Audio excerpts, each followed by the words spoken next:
ఇక ఆలస్యం చేయకుండా ప్రార్థన చేసుకుని వాక్య ధ్యానంలోకి వెళదాం. కొద్ది నిమిషాలు విలువైన సంగతులు మనం నేర్చుకుందాం. నేను ఈరోజు చెబుతున్నటువంటి అంశం చాలా చాలా చాలా విలువైనది, మిమ్మల్ని అందరిని ఆలోచింపజేసేది కనుక కొంచెం జాగ్రత్తగా మనసు పెట్టి వినండి. అందరూ తలలు వంచి ప్రార్థనలు ఏకీభవించండి. ప్రార్థిద్దాం. పరిశుద్ధుడ, ప్రేమగల తండ్రి, దయగల దేవ, కృపగల ప్రభువా, మీ పవిత్ర నామానికి స్తుతులు స్తోత్రాలు చెల్లిస్తున్నాం. ఇంతవరకు మీ చల్లని కృపలో మమ్మల్ని బలపరిచి భద్రపరిచి ప్రభా, మీ సన్నిధి కాంతి ప్రకాశము చేత మమ్మల్ని వెలిగించినందుకు, నడిపిస్తున్నందుకు స్తోత్రం తండ్రి. ప్రభా, మా హృదయాలు కట్టబడి నిలబెట్టబడి మీ సన్నిధాన వర్తనులుగా నిలువబడి మీ సన్నిధి కాంతిలో మేమందరము విలువైన దివ్యల వలె జీవించడానికి మీ సహాయ సహకారాలు మాకు అనుగ్రహించి మీ చిత్తం యొక్క సంపూర్ణతలోనికి నడిపించి ఈ రెండవ దినం ముగింపు సభలో మాతో నాతో మా అందరితో సూటిగా మాట్లాడమని ఘనత మహిమ ప్రభావములు మీకు మాత్రమే ఆరోపిస్తూ లైవ్ ద్వారా వీక్షిస్తున్నటువంటి నా అక్క చెల్లెమ్మలను అన్నదమ్ములను యవనస్తులు అంటాను అందరినీ కూడా మీ కృపలో బలపరిచి నడిపించమని వేడుకుంటూ మా కొరకు రానైన ప్రభు అయిన క్రీస్తు పేరిట ఈ ప్రార్థన మనవులు సమర్పించి మీ వద్ద నుండి తిరిగి పరలోకపు జవాబు పొందుకుంటున్నాం మా కన్న తండ్రి, ఆమేన్. ప్రియమైన దేవుని ప్రజలారా, విశ్వాసము అనే 3 అక్షరాల పదం చాలా గొప్పది, శక్తివంతమైంది, బలమైంది. మనిషి చనిపోతాడన్నప్పుడు కూడా బతికించేది. బాగా అర్థం చేసుకోండి. చనిపోతాడు అని చెప్పిన మనిషి కూడా తిరిగి బతకటానికి ఏది కారణమవుతుంది? విశ్వాసం అనే 3 అక్షరాల పదం కారణమవుతుంది. ఎప్పటికీ శాస్త్రానికి అందని ఒక అపూర్వమైన శాస్త్రాతీతమైన భావన విశ్వాసం. అసలు ఇతను చనిపోతాడు అనుకున్నాం, మళ్ళీ తిరిగి బతికేశాడు. ఎలా బతికాడో మాకు కూడా అర్థం కాలేదు అంటే అతని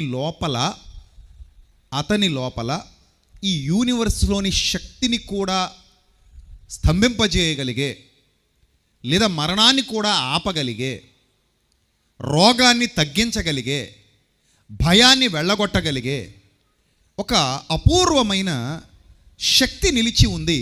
ఆ శక్తి పేరు విశ్వాసం. That is called faith. ఎవరి హృదయంలో అయితే విశ్వాసం అనే పునాది బలంగా ఉంటుందో వాళ్ళు కదిలించబడరు. ఈ విశ్వాసం కేవలం బైబిల్కి సంబంధించింది మాత్రమే అనుకుంటే చాలా పెద్ద పొరపాటు. విశ్వాసం అనేది ప్రపంచం అంతా ఉంది. విశ్వాసాలు పలు విధాలు, పలు రకాలు. అందులో బైబిల్ విశ్వాసం ఒకటి. ప్రపంచంలో ఎన్నెన్నో విశ్వాసాలు ఉన్నాయి. ఆ విశ్వాసాలన్నిటిలో బైబిల్ విశ్వాసం ఒకటి. ఈరోజు ముఖ్యంగా భారతదేశంలో చాలామంది అజ్ఞానాన్ని పెంచి పోషిస్తూ, అజ్ఞానంలో నిలబడుతూ, అజ్ఞానంగా మాట్లాడుతూ కల్లోలాలు సృష్టించడానికి కారకులు అవుతున్నారు. ఉదయం చెప్పినట్టుగా నేను అదే అంటున్నాను. మన విశ్వాసం మనది, వాళ్ళ విశ్వాసం వాళ్ళది. గట్టిగా మాట్లాడితే ఎవరి విశ్వాసం వాళ్ళది. ఈ ఎవరి విశ్వాసం వాళ్ళది అనే పదప్రయోగం ఎక్కడ చేయొచ్చు అంటే, నువ్వు వెళుతున్న మార్గంలో కాకుండా ఇతరితర మార్గాలలో వెళుతున్న వాళ్ళందరూ ఈ పదం వాడుకోవచ్చు. ఏమని? ఎవరి విశ్వాసం వాళ్ళది అని. కానీ ఒకే మార్గంలో వెళుతున్న వాళ్ళు ఈ పదాన్ని వాడకూడదు. ఇప్పుడు మనందరం ఒకరితో ఒకరు మాట్లాడుకుంటున్నప్పుడు, అక్క నీ విశ్వాసం నీది, నా విశ్వాసం నాదని అనకూడదు. అన్న నీ విశ్వాసం నీది, నా విశ్వాసం నాదని అనకూడదు. ఎందుకంటే మనందరి విశ్వాసం ఒకటి. క్రైస్తవులం మనం. Yes, we are all Christians. ఆమె Christian. Vijay Prasad Reddy is a Christian. నేను క్రైస్తవుణ్ణి. ఈ క్రైస్తవుణ్ణి అని నేను ఎందుకు చెప్పుకుంటున్నానంటే, నా విశ్వాసం క్రైస్తవ విశ్వాసం. నేను క్రైస్తవ విశ్వాసంలోనికి స్థిరపరచబడ్డాను, నిలబడ్డాను, ఆ పునాది మీద ఉన్నాను, చచ్చిపోయేంత వరకు ఉంటాను. గనుక ఆమె క్రిస్టియన్ అని చెప్పుకుంటున్నాను. నా విశ్వాసాన్ని బట్టి నేను గర్వపడతాను.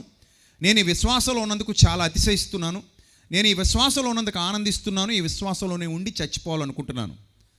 అది నా ఫెయిత్ స్టేట్మెంట్. ఇది నా విశ్వాసం.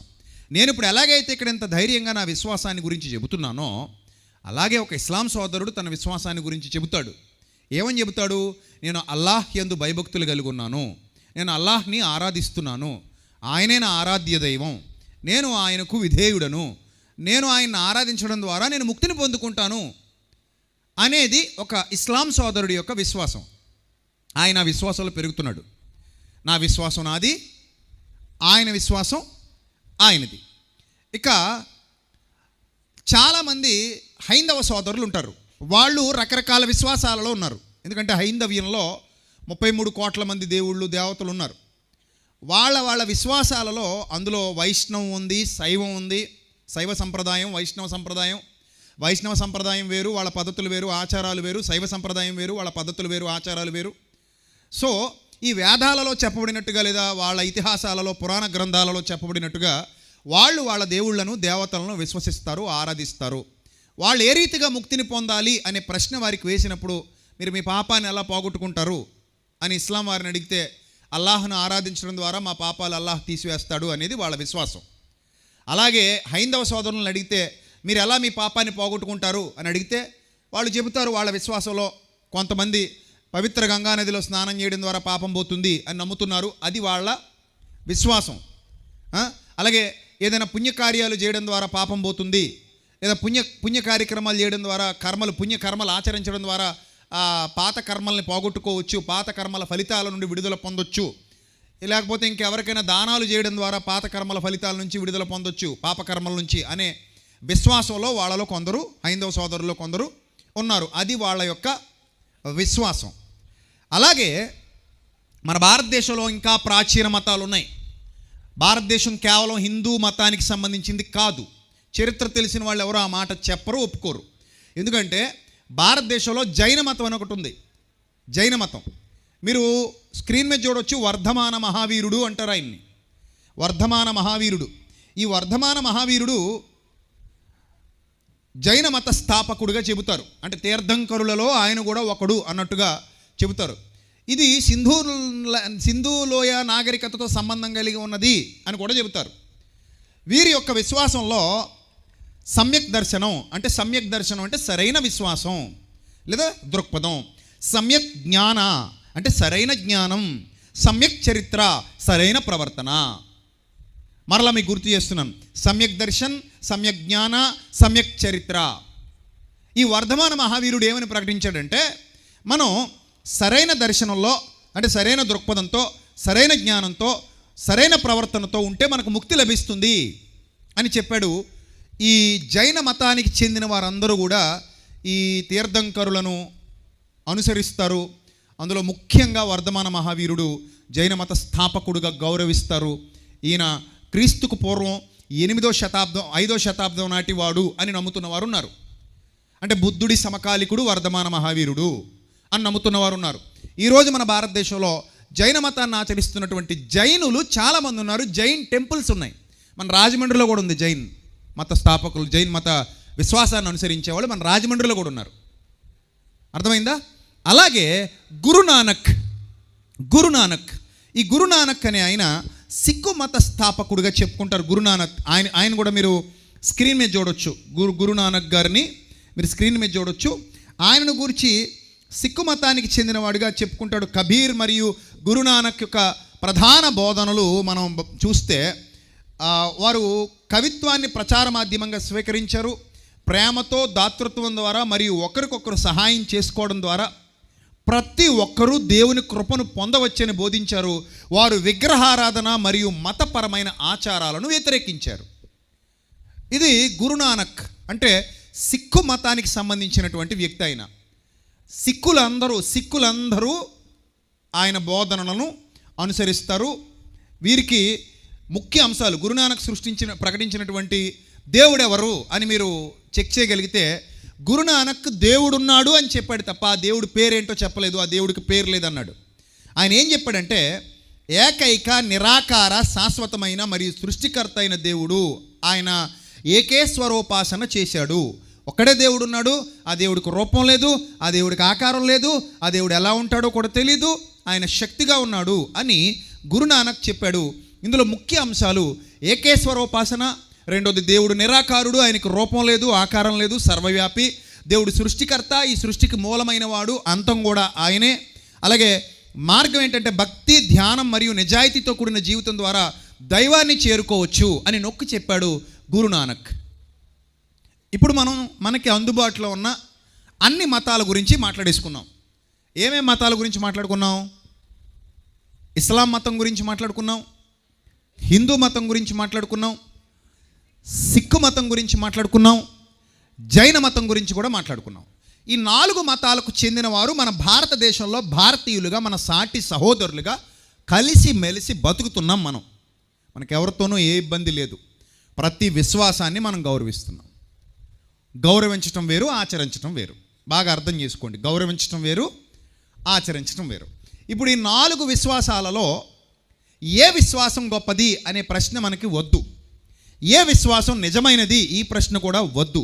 ఎందుకంటే గొప్పది అని నమ్మిన వాళ్ళందరూ ఆ విశ్వాసాల్లో ఉన్నారు. నిజమైనది అని నమ్మారు కాబట్టే వాళ్ళు ఆ విశ్వాసాలలో కొనసాగుతున్నారు. ఈ 4 విశ్వాసాలు పూర్తయిపోయిన తర్వాత బైబిల్ విశ్వాసం గురించి ఇప్పుడు మాట్లాడుతున్నాను. బైబిల్ విశ్వాసం ఏమిటి అని అంటే, యేసుక్రీస్తును విశ్వసించడం ద్వారా, బాగా అర్థం చేసుకోండి, యేసుక్రీస్తును విశ్వసించడం ద్వారా నా ప్రతి పాపము తొలగించబడుతుంది. ఆయన నా కొరకు ప్రాణం పెట్టారు.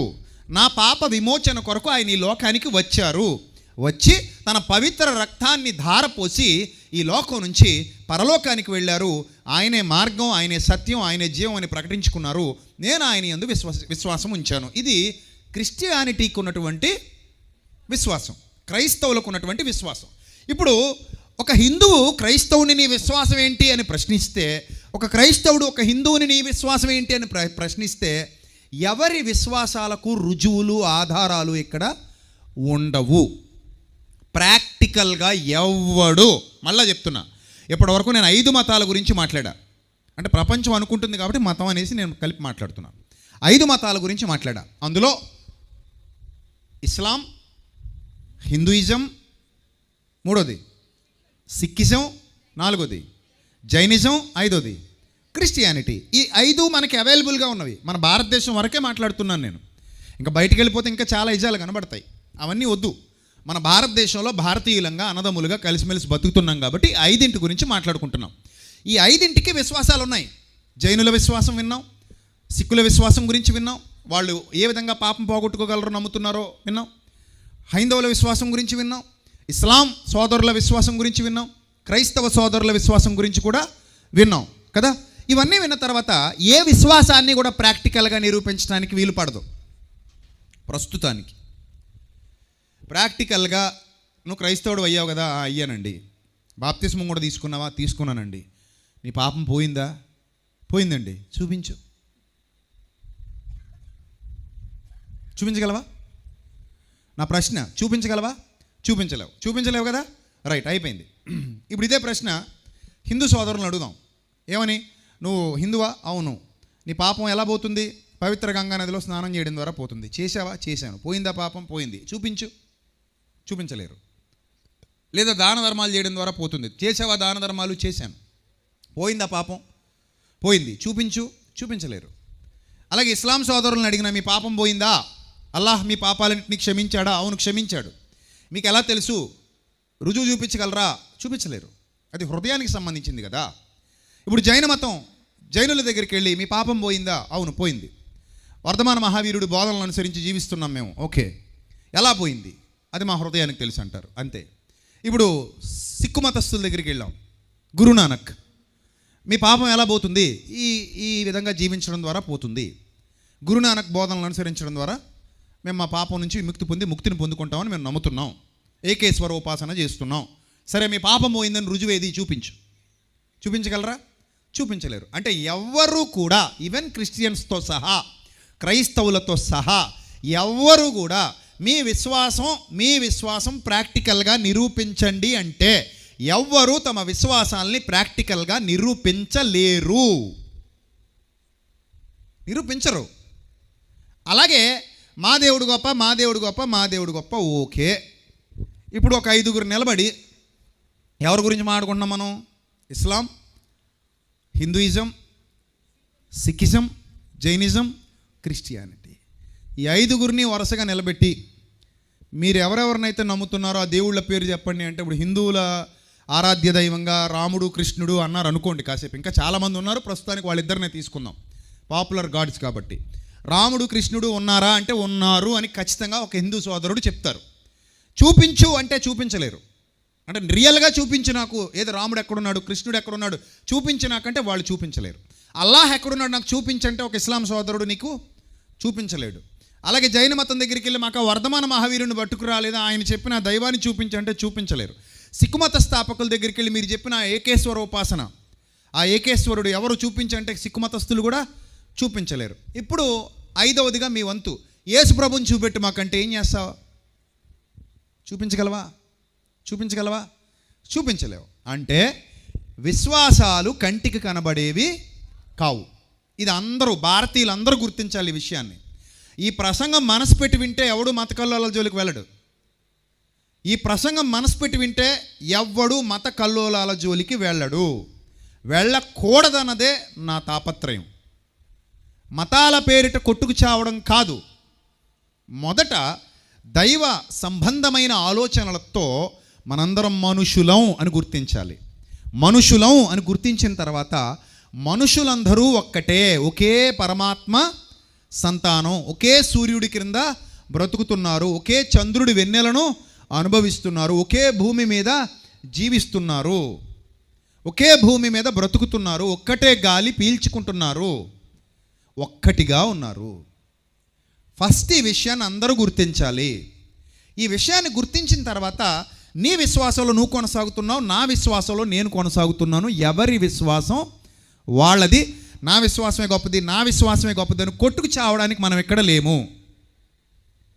మనం కొట్టుకు చావకూడదు. మనం భారతీయులుగా అన్నదమ్ముల్లా ప్రేమతో కలిసి మెలిసి జీవించాలి. అలా జీవిస్తూ మీ విశ్వాసాన్ని మీరు కొనసాగించుకోండి. ఎవరి విశ్వాసంలో వాళ్ళు కొనసాగండి. ఎవరి విశ్వాసం వాళ్ళది. మీ విశ్వాసం మీది, నా విశ్వాసం నాది. నేను నీ విశ్వాసాన్ని తప్పు పట్టట్లేదు, ఎందుకంటే రుజువులు లేవు. ఎవరి విశ్వాసాలకు రుజువులు లేవు. ప్రతి దానికి రుజువేది? గ్రంథం. ప్రతి ఒక్కరి దగ్గర గ్రంథాలు ఉన్నాయి. నా దగ్గర అన్ని గ్రంథాలు ఉన్నాయి. ఇప్పుడు వీలు పడలేదు, లోపల ఉన్నాయి, డిస్ప్లేలో చూపించు, లేకపోతే తెచ్చి చూపించేవాడు మీకు. అన్ని గ్రంథాలు ఉన్నాయి నా దగ్గర. అంటే ఇప్పటివరకు నేను మాట్లాడిన వాటికి సంబంధించిన అన్ని పుస్తకాలు నా దగ్గర ఉన్నాయి. ఈ పుస్తకాలన్నిటినీ అనుసరించి వాటిని చదువుతూ వాటిలో ఉన్న జ్ఞానాన్ని బట్టి, వాటిలో వ్రాయబడిన సంగతులను బట్టి ఆ విశ్వాసాన్ని బలపరుచుకుంటూ ఉండాలి. ఇంతకీ మీ పుస్తకాల్లో ఏముంది అని అడిగితే అందరూ వారి వారి పుస్తకాలు చదువుకోవాలి. అందరూ వారి వారి పుస్తకాలు చదువుకొని ఆ పుస్తకాల్లో ఏముంది అనే దాన్ని బట్టి ఆ విశ్వాసాన్ని అనుసరించాలి. ఆ విశ్వాసం నీతి మార్గంలో నడవమంటుందా? ఆ విశ్వాసం నీకేం చెప్తుంది? ఆ విశ్వాసం నీకు ముక్తి ఎలా లభిస్తుందని చెప్తుంది? ఈ విషయాలను బట్టి వారు ఫాలో అవ్వాలి. ఇప్పుడు ప్రశ్నించడానికి ముందుకొస్తే అందరి విశ్వాసాలు ప్రశ్నకు నిలబడతాయి. ప్రశ్నలకు అందరూ నిలబడాలి. అప్పుడు అవునా కదా? అందరూ నిలబడాలి. ఇప్పుడు నేను ఎందుకు ఈ విషయాన్ని మాట్లాడుతున్నానంటే, చాలామంది ప్రశ్నిస్తున్నారు, యేసుక్రీస్తు నమ్ముకుంటే పాపం పోతుందా అని అడుగుతున్నారు. యేసుక్రీస్తుని నమ్ముకుంటే పాపం పోతుందా? మీరు ఎందుకు యేసుక్రీస్తుని నమ్ముకోవాల్సి వచ్చింది? ఇది చాలామంది యొక్క ప్రశ్న. ఆ ప్రశ్నకు నేను ఇచ్చే సమాధానం, విశ్వాసము అనున్నది నిరీక్షింపబడు వాటి యొక్క నిజస్వరూపం. హెబ్రీ పత్రిక, వాటర్ తీసుకురండి ప్లీజ్. హెబ్రీ పత్రిక 11వ అధ్యాయము.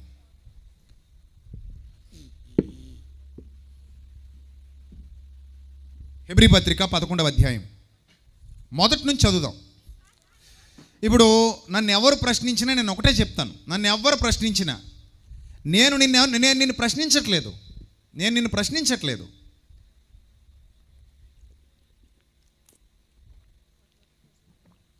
ఒకవేళ నువ్వు నన్ను ప్రశ్నిస్తే నేను నిన్ను ప్రశ్నించవచ్చు. ఒకవేళ నన్ను ప్రశ్నిస్తే నా ప్రశ్నకు ఆన్సర్, నా విశ్వాసానికి నాకు ఒక ఆన్సర్ ఉంది. నాకు ఆ ఎవిడెన్స్ నా బైబిల్లోనే ఉంది. ఇప్పుడు నేను బైబిల్ని అనుసరిస్తున్నాను అంతే. నా బైబిల్ని నేను అనుసరిస్తున్నాను. నా ఎవిడెన్స్ నా బైబిలే. నా దగ్గర నాకున్న ఆధారం నా బైబిలే. అందరికీ ఉన్నాయి వారి వారి మత గ్రంథాలు. నేను ఎవరి విశ్వాసాన్ని ప్రశ్నించట్లేదు. నాకు అవసరం లేదు. గౌరవిస్తున్నాను. ప్రశ్నించట్లేదు. కానీ నేను ఏం చేస్తున్నాను? గౌరవిస్తున్నాను. మీ విశ్వాసాన్ని నేను గౌరవిస్తున్నాను. మీ విశ్వాసంలో మీరు వెళ్ళండి. ఇప్పుడు ప్రస్తుత భారతదేశంలో చాలామంది చేస్తున్నటువంటి పనులు ఏంటంటే, ముఖ్యంగా సోషల్ మీడియాలో కొంతమంది ఉన్నారు, మన అందరికీ తెలిసిన వాళ్ళు. వాళ్ళు ఎప్పటికప్పుడు ఇతరులని రెచ్చగొడుతూ, ఇతరుల గురించి తప్పుగా మాట్లాడుతూ, ముఖ్యంగా క్రైస్తవుల గురించి తప్పుగా మాట్లాడుతూ ఉన్నవాళ్ళు ప్రస్తుత తెలుగు రాష్ట్రాల్లో కొంతమంది ఉన్నారు. దుర్మార్గులు వాళ్ళు. అందులో బైబిల్ని దూషించే వాళ్ళు ఉన్నారు, బైబిల్ గురించి దుర్మార్గంగా మాట్లాడే వాళ్ళు ఉన్నారు, నీచంగా మాట్లాడే వాళ్ళు ఉన్నారు లేదా? చూస్తున్నాం కదా.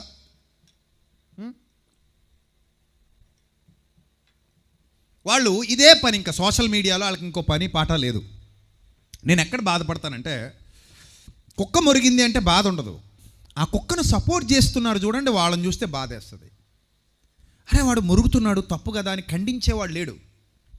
పోనీ అలాగని నీ విశ్వాసాన్ని ఏమైనా రుజువు చేసుకోగలవా వచ్చంటే నీ వల్ల కాదు. మళ్ళీ చెప్తున్నా, నీ వల్ల కాదు, ఎవడి వల్ల కాదు. విశ్వాసం అనేది దానికి నిదర్శనం చెప్తున్నాడు చూడండి, హెబ్రీ పత్రిక 11:1. విశ్వాసం అనేది నిరీక్షింపబడు వాటి యొక్క నిజస్వరూపం. అంటే నువ్వు దేనికోసమో నిరీక్షిస్తున్నావు, దానికి కొంత సమయం ఇవ్వాలి. నువ్వు నిరీక్షించే దానికి ఏమి ఇవ్వాలంటోంది బైబిలు? కొంత సమయం ఇవ్వాలి. సమయం ఇస్తే ఆ విశ్వాసం యొక్క నిజస్వరూపం, నీవు నిరీక్షించే వాటి యొక్క నిజస్వరూపం నీలో ఉన్న విశ్వాసం అని ఒకానొక దినాన రుజువు అవుతుంది. అదృశ్యమైనవి ఉన్నాయనుటకు రుజువు అన్నాడు. అది ఒకానొక దినాన రుజువు అవుతుంది. అంతవరకు నువ్వు వేచి ఉండాలి. ఎవరైనా అంతే. గురునానక్ చెప్పిన బోధల ప్రకారంగా ముక్తి లభిస్తుందా లభించదా? ఎప్పటి వరకు వెయిట్ చేయాలి వాళ్ళు? ఎప్పటి వరకు? మరణం వరకు వెయిట్ చేయాలి. నిజంగానే ఇస్లాం ధర్మం ప్రకారంగా ముక్తికి చేరుకుంటారా, ముక్తిని అనుభవిస్తారా? ఎప్పటి వరకు వెయిట్ చేయాలి వాళ్ళు? మరణం వరకు వెయిట్ చేయాలి. నిజంగానే జైన మత బోధనల ప్రకారంగా ముక్తిని సాధించగలరా? వాళ్ళు మరణం వరకు వెయిట్ చేయాలి. నిజంగానే గురునానక్ బోధల ప్రకారంగా ముక్తిని సాధించగలరా? మరణం వరకు వెయిట్ చేయాలి. నిజంగానే బైబిల్ ప్రకారంగా ముక్తిని సాధించగలరా, లేక హిందూ మతం ప్రకారంగా ముక్తిని సాధించగలరా? మరణం వరకు ఏం చేయాలి? వెయిట్ చేయాలి. మరి మరణం వరకు మనందరం కలిసి బతకాలే. ఏం చేద్దాం ఇప్పుడు నేను మరణం వరకు వెయిట్ చేయాలి. నా దగ్గర ఏం రుజువులు ఆధారాలు లేవు, నా విశ్వాసమే నా రుజువు. నువ్వు మరణం వరకు వెయిట్ చేయాలి. హిందూ సోదరులు వెయిట్ చేయాలి, ఇస్లాం సోదరులు వెయిట్ చేయాలి, జైన మతస్థులు వెయిట్ చేయాలి, సిక్కు మతస్థులు వెయిట్ చేయాలి. ప్రపంచంలో ప్రతి మతస్థుడు ఏం చేయాలి? వెయిట్ చేయాలి కదా. మరి వెయిట్ చేయాలనుకున్నప్పుడు పక్కోని నేను ఎందుకు కించపరచాలి? పక్కోని నేను ఎందుకు అవమానించాలి? పక్కోని నేను ఎందుకు తక్కువ చేసి మాట్లాడాలి? పక్కోని నేను ఎందుకు హేళన చేయాలి? మీరే ఆలోచించండి. కాబట్టి విశ్వాసమనున్నది చదవండి ఆ లేఖనం చదవండి. విశ్వాసమనున్నది నిరీక్షింపబడు వాటి యొక్క నిజస్వరూపమును అదృశ్యమైనవి ఉన్నాయి అనడానికి రుజువునై ఉన్నది. దానిని బట్టియే పెద్దలు సాక్ష్యం పొందారు అన్నాడు. పెద్దలంటే ఎవరు? మన ముందున్నటువంటి భక్తులు, ఎల్డర్స్. వాళ్ళందరూ సాక్ష్యం పొందారట. ఒక గుడ్ రిపోర్ట్ వచ్చిందట వాళ్ళ కోసం. సాక్ష్యం పొందారు వాళ్ళు, ఒక మంచి సాక్ష్యం. దేన్ని బట్టి? విశ్వాసాన్ని బట్టి. ఇప్పుడు ఈ విశ్వాసం నిజమా కాదా అంటే మరణం వరకు వెయిట్ చేయాలి. ఇప్పుడు నా విశ్వాసం గురించి నేను మాట్లాడుతున్నాను, మన క్రైస్తవ విశ్వాసం గురించి మాట్లాడుతున్నాను, ఓన్లీ క్రైస్తవ విశ్వాసం గురించి. ఈ ప్రసంగం విన్న తర్వాత ఎవడూ ఇంకా పిచ్చి ప్రశ్నలు వేయకూడదు. సోషల్ మీడియాలో ఉన్న వాళ్ళకి చెప్తున్నాను, అందరికీ షేర్ చేసి మొక్కలు కత్తిరించి పెట్టుకుంటే ఏమీ రాదు, పూర్తిగా వినాలి. ఇప్పుడు ఈ ప్రసంగం అయిపోయింది, అందులో చిన్న చిన్న మొక్కలు 4 లేపేసి పెడితే అది ఎలాగైనా తెప్పొచ్చు. అది కాదు, 4 మొక్కలంటే ఏమర్థం అవుద్ది నీకు? నేను ఏం మాట్లాడుతున్నానో పూర్తిగా విను. ఫస్ట్ నుంచి నేను మొదలుపెట్టిన దగ్గర నుంచి ముగించేంత వరకు పూర్తిగా విను. పూర్తిగా విని అప్పుడు మాట్లాడు. ఏం మాట్లాడి విజయప్రసాద్ రెడ్డి అనేవాడు ఏం చెప్తున్నాడు? విశ్వాసం గురించి చాలా లోతుగా మాట్లాడుతున్నాడు. ఏం మాట్లాడుతున్నాడు? ఇది నిజమా అబద్ధమా? ఎల్కేజీ పిల్లాడు కూడా అర్థమయ్యే విధంగా చెప్తున్నాను. నేనేమి ఒక లోతైన మర్మయుక్తమైన భావనలతో మాట్లాడలా. చిన్న పిల్లాడు వచ్చినా ఆడికి అర్థమైపోద్ది నేను చెప్పే ప్రసంగం. అంత ఈజీగా అరటిపండు ఒలిచి నోట్లో పెట్టినట్టు క్లియర్గా ఆధారాలు చూపిస్తూ మాట్లాడుతున్నాను. ఇప్పుడు నా విశ్వాసం గురించి నేను చెప్పుకుంటా. ఏంటి నా విశ్వాసం? అన్న హేతు అడుగు ప్రతివానికి సాత్వికముతో సమాధానం చెప్పుటకు ఎల్లప్పుడూ ఎలా ఉండాలట? సిద్ధంగా ఉండాలి కదా. సో ఇప్పుడు నా విశ్వాసం గురించి మాట్లాడుతున్నాను. ఏంటయ్యా నీ విశ్వాసం అని ఎవరైనా నన్ను ప్రశ్నిస్తే ఏంటి బాబు నీ విశ్వాసం ఏంటి ఇప్పుడు అంటే, నేను యేసుక్రీస్తుని నమ్ముకున్నా. ఎందుకు నమ్ముకున్నావు యేసుక్రీస్తుని? ఇదే కదా క్వశ్చన్. యేసుక్రీస్తునే ఎందుకు నమ్మాలి? ఇది క్వశ్చన్. యేసుక్రీస్తునే ఎందుకు నమ్మాలి అని అంటే, నాకు బైబిల్ ఏం చెప్పిందంటే, ఇప్పుడు ప్రతిదానికి ఒక రీజన్ ఉంది కదా. రాముడిని ఎందుకు నమ్మావు? నీ దగ్గర రీజన్ ఉంది. కృష్ణుని ఎందుకు నమ్మావు? నీ దగ్గర రీజన్ ఉంది. అయ్యప్ప స్వామిని ఎందుకు నమ్మావు? నీ దగ్గర రీజన్ ఉంది. కనకదుర్గమ్మ తల్లిని ఎందుకు నమ్మావు? నీ దగ్గర రీజన్ ఉంది. అల్లాని ఎందుకు నమ్మావు? నీ దగ్గర రీజన్ ఉంది.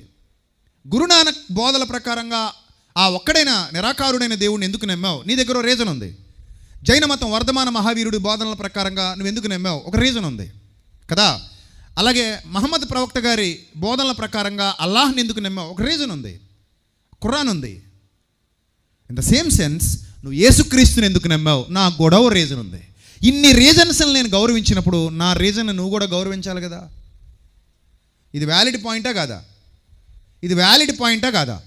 ఇప్పుడు ఇంతమంది ఉన్నారు, మీ అందరి విశ్వాసాలని ఒక భారతీయుడిగా నేను గౌరవిస్తున్నాను, నేను వ్యతిరేకించట్లేదు. మీ అందరి విశ్వాసాలని నేను గౌరవిస్తున్నాను. మీ విశ్వాసం మీది అని నేను మనస్ఫూర్తిగా ఒప్పుకుంటున్నాను. మరి అప్పుడు నా విశ్వాసం నాదే కదా. నేను నీ విశ్వాసాన్ని గౌరవిస్తున్నప్పుడు నువ్వు నా విశ్వాసాన్ని కూడా ఏం చేయాలి? గౌరవించాలి కదా. ఆచరించొద్దు, కానీ ఏం చేయి?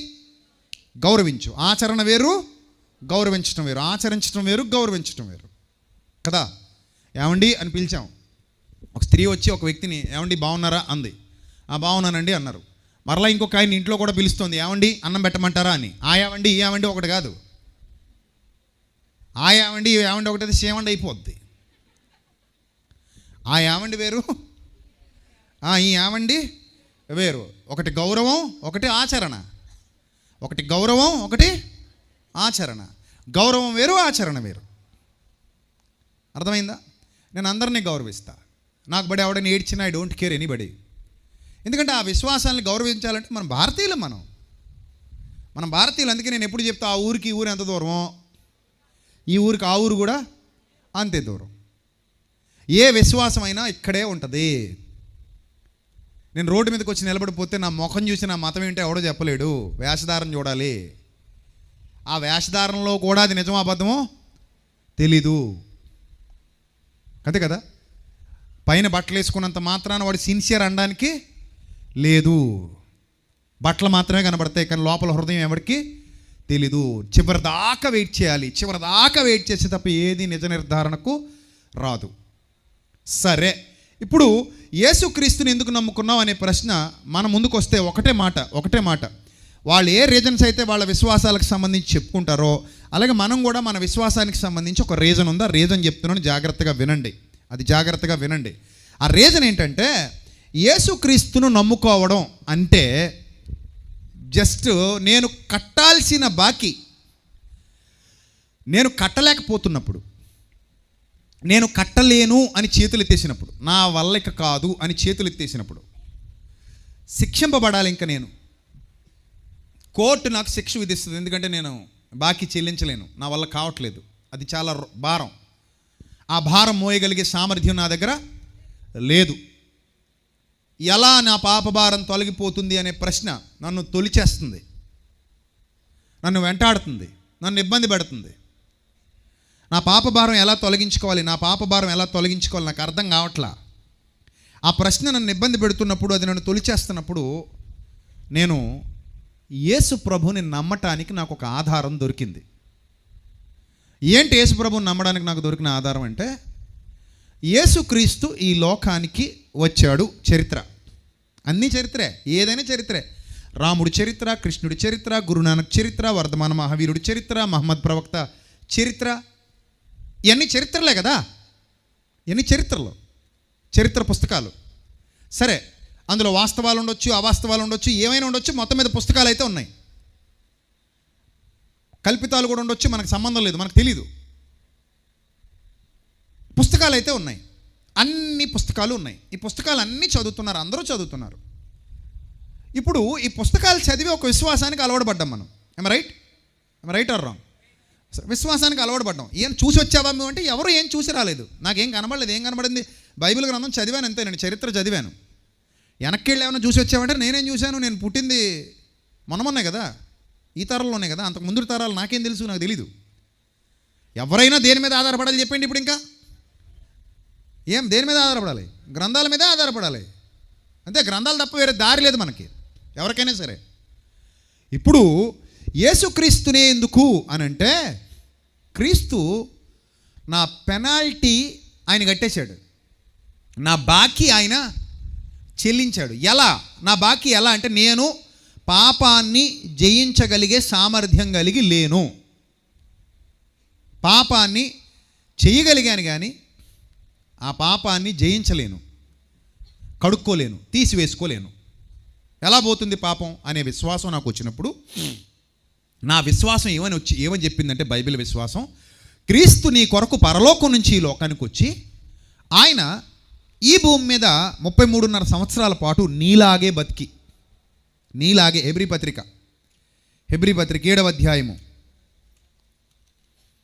హెబ్రీ పత్రిక 7వ అధ్యాయము 26వ వచనం. వద్దు, హెబ్రీ పత్రిక 7వ అధ్యాయం 26వ వచనం ముగించుకుందాం ఈరోజు. పవిత్రుడును నిర్దోషి నిష్కల్మషుడు, పాపులలో చేరక ప్రత్యేకముగా ఉన్నవాడు. చాలు, నాకు ఇవి సరిపోతాయి. ఏమేమి సరిపోతున్నాయి?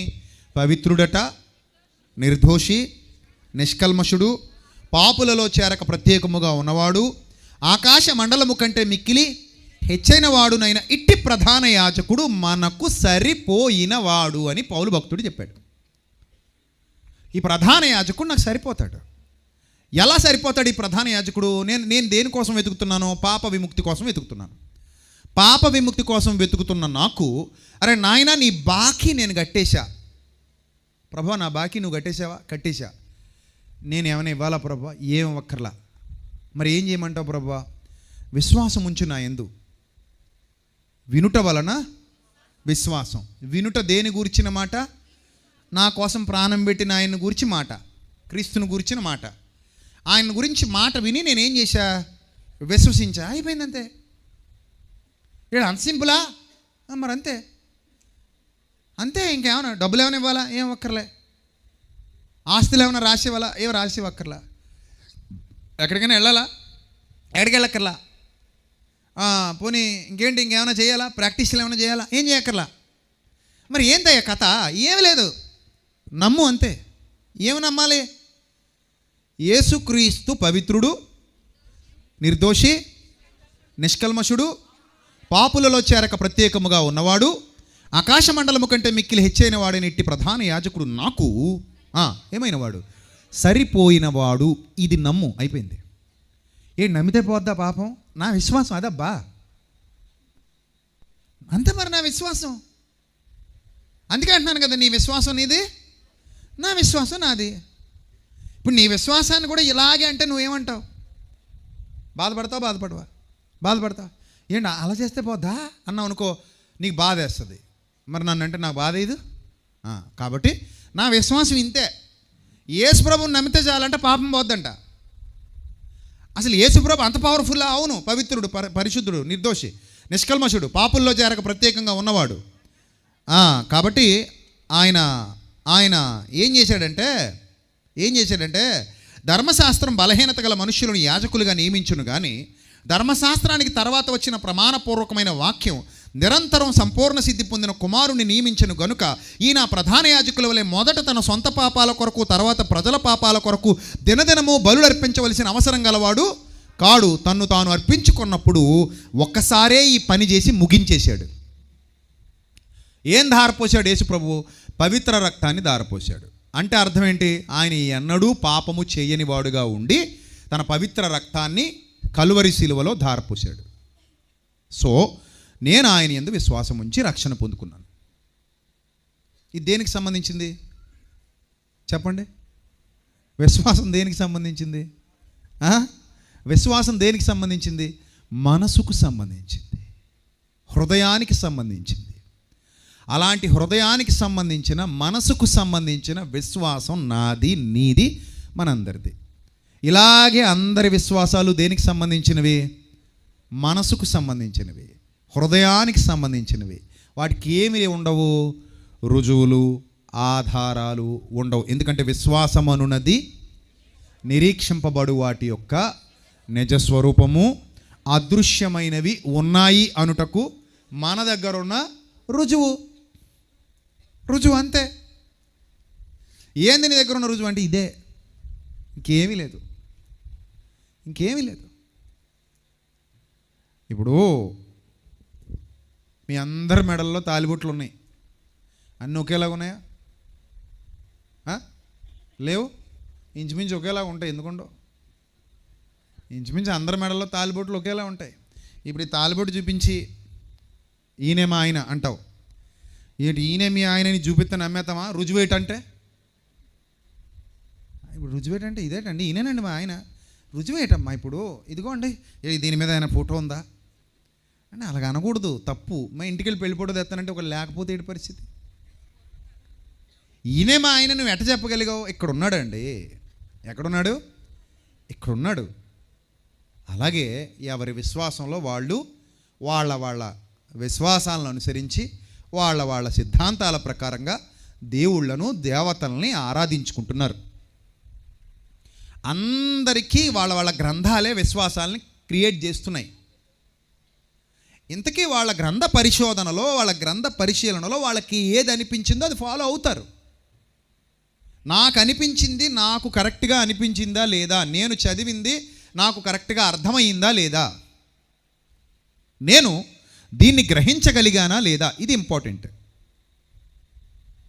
మీకు అర్థమైంది రాత్రి? ఏం అర్థమైంది? మీ విశ్వాసం అర్థం అవ్వాలి. మనం అందరం ఇప్పుడు ఎవరిని నమ్ముకున్నాం?